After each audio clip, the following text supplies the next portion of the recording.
예, 여러분 안녕하십니까? 4월 3일 오늘의 모든 경제 뉴스를 전달하는 이생월부 시간입니다. 트럼프의 해방의 날 시장은 롤러코스터였습니다. 여러분 해방의 날이라니까 뭔가 좋은 일 같죠? 하지만 오늘 금융시장은 해방이 아니라 충격이었습니다. 이유는 바로 트럼프 전 대통령이 발표한 새로운 관세 정책 때문이었는데요. 관세가 왜 이렇게 시장을 흔드는지 간단히 정리하고 좀 넘어가겠습니다. 우리가 해외에서 물건을 살 때 세금을 내야 된다면 가격이 오르죠.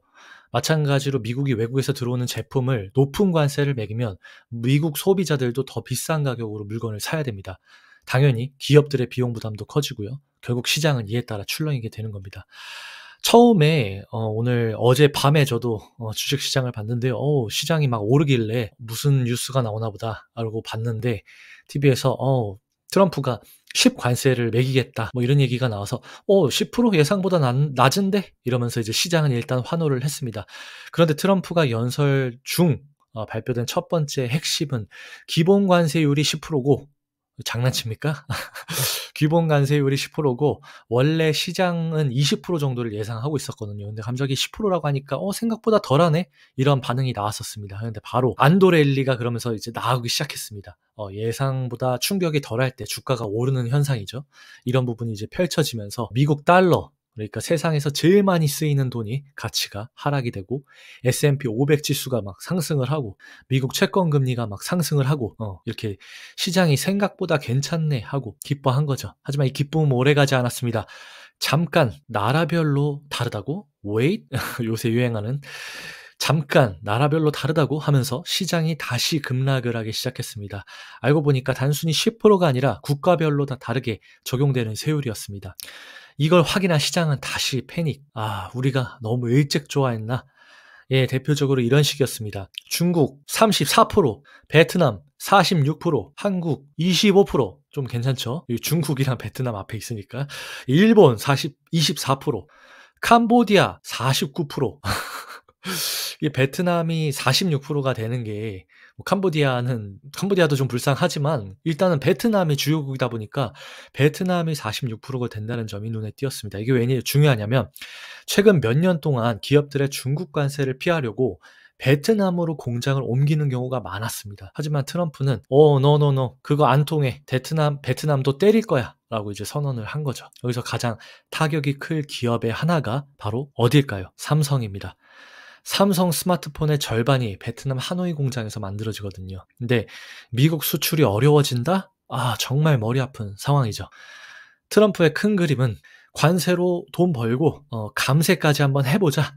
감세라고 하면 이제 세금을 낮추는 정책을 할 거라고 얘기를 했습니다.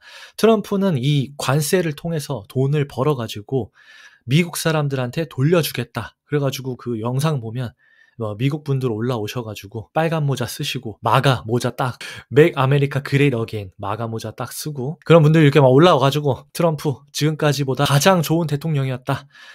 세금을 낮춰준다고 하면 당연히 기업들이나 국민들의 반응이 좋겠죠. 그러면서 역시 트럼프 세금 깎아주는 멋진 남자라는 그런 반응을 할 거라고 생각을 합니다. 그리고 두 번째, 관세로 얻은 돈을 감세 정책으로 빠지면 결국 미국 정부 재정이 더 악화될 가능성이 높겠죠. 그러니까 이게 진짜 좋은 정책일까? 하는 의문이 드는 겁니다. 테슬라도 한 방 맞았습니다. 오늘의 또 다른 핫 이슈죠. 앨런 머스크가 테슬라에 집중한다라는 뉴스가 나왔어요. 이 소식이 전해지자마자 테슬라 주가가 바로 급등하고 난리가 났습니다. 근데 머스크가 드디어 정신 차리고 본업에 집중한다고? 이거 테슬라 날라가겠네. 그러면서 테슬라 주가가 오르기 시작을 했습니다. 그런데 장 마감 후 백악관 대변인이 그거 가짜뉴스야 라고 발표하는 순간 테슬라 주가가 다시 급락. 테슬라 주식을 샀던 사람들은 멘붕을 왔겠죠. 유럽 사람들도 마찬가지죠. 유럽도 가만히 안 있을걸? 유럽도 타격을 입었어요. 미국이 이렇게 관세를 때리면 유럽도 보복 관세, 그러니까 미국 제품에 대한 추가 세금을 매길 가능성이 높습니다. 유럽 중앙은행도 대응책을 지금 고민 중입니다. 첫 번째로는 양적 완화, 그러니까 시장에 돈을 막 풀어가지고 경제 살리기를 하겠죠. 그러면 이제 주가가 아마 좀 더 움직일 겁니다. 두 번째는 금리 정책을 변경하겠죠. 돈을 좀 더 싸게 빌릴 수 있도록 만들겠죠. 이런 방법들을 써서 미국의 관세 충격 완화를 하려고 들 겁니다. 그런데 캐나다, 멕시코가 이번 관세 정책 발표에서 왜 빠졌지? 그렇게 초반부터 트럼프가 캐나다랑 멕시코를 잡고 때렸는데 멕시코랑 캐나다가 리스트에서 빠졌어요. 왜 그랬을까요?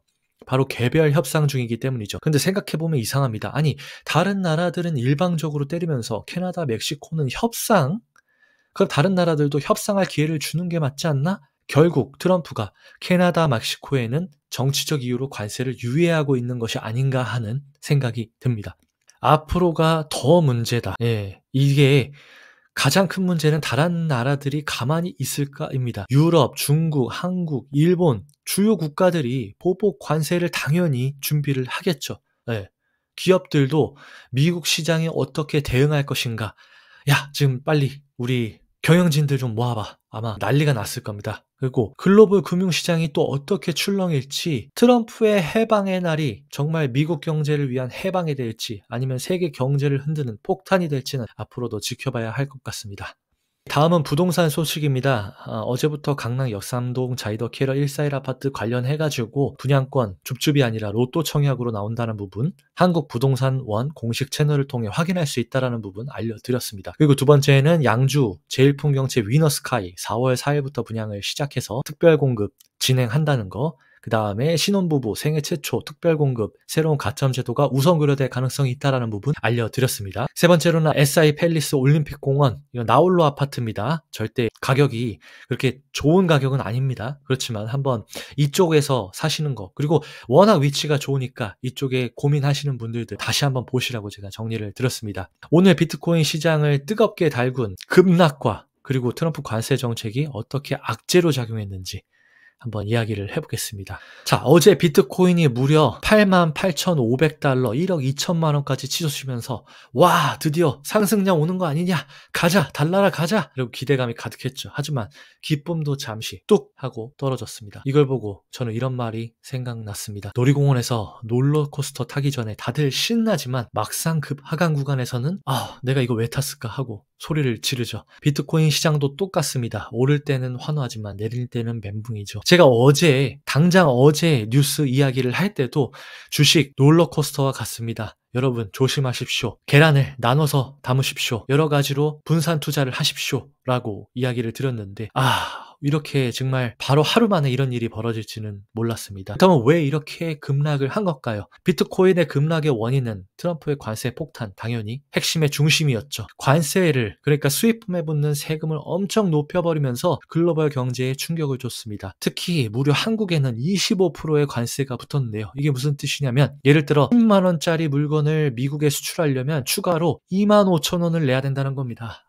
이 정도면 팔지 마라 아닙니까? 이렇게 되면 그러니까 수출 기업들은 힘들어지고 글로벌 경제가 위축되면서 시장이 불안해집니다. 결국 투자자들도 리스크가 크다고 느껴서 비트코인을 팔아버리기 시작한 겁니다. 그러니까 가격을 하락한 거죠. 우리가 여기서 기술적 분석, 그러니까 비트코인 차트를 보고 미래 예측을 하는 방법을 봤을 때 드디어 이게 코브라 대가리 패턴이 나왔다 라고 이야기를 하는데, 이게 무슨 뜻이냐면 비트코인이 마치 독에 오른 코브라처럼 고개를 들었다가 갑자기 확 내리는 차트 모양을 보인다. 그러니까 급등 후 급락할 가능성이 커지는 신호라는 거죠. 이걸 무시하고 10만 달러 다시 갈 거야 하고 무리하게 투자한 분들은 지금 손실을 좀 크게 봤을 겁니다. 그래서 고래들은 지금 뭐 하고 있을까요? 지금 대형 투자자들이 어떻게 움직이고 있을까요? 시장의 큰 손들 고래 어떻게 움직이고 있을까? 그렇지만 이 대형 투자자들은 지금 아직 비트코인을 꾸준히 사들이고 있다고 합니다. 이 말인즉슨 일반 투자자들은 불안해서 파는데 돈 많은 큰 손들은 오히려 기회를 보고 있다는 거죠. 역시 돈 많은 사람들은 다른 것 같습니다. 앞으로 비트코인 시장 어떻게 될까요? 이번 하락이 단순한 조정, 잠깐 쉬어가는 건지 아니면 더 큰 하락의 시작일지는 좀 더 지켜봐야겠지만, 금리 인하, 그러니까 은행에서 빌리는 돈의 이자율이 낮춰졌기 때문에 금리 인하에 대한 가능성과 이더리움의 ETF 승인 소식, 기존 주식처럼 거래할 수 있는 펀드 출시가 ETF에서 나온다는 호재도 있기 때문에 당장 비트코인 끝났다 라고 할 필요는 없습니다. 결론적으로 비트코인 시장은 변동성이 크니까 무리한 투자보다는 시장 흐름을 잘 지켜보면서 투자하는 게 중요하다는 말씀을 드리면서 오늘 마감을 해야 될 것 같습니다. 그래서 오늘 내용을 정리하자면 비트코인 88K까지 상승 후 급락, 그리고 트럼프의 강력한 관세 정책이 시장에 악재로 작용했다. 차트에서는 코브라 대가리 패턴이 등장을 했고 그럼에도 불구하고 고래들은 오히려 매수 중이다. 그러니 시장 변동성이 크니 시장에 신중한 투자가 필요하겠다라는 이야기 들으면서 마감을 하겠습니다. 도움이 되셨다면 좋아요와 구독 잊지 마시고요. 오늘의 이생월부 소식은 이상입니다. 감사합니다.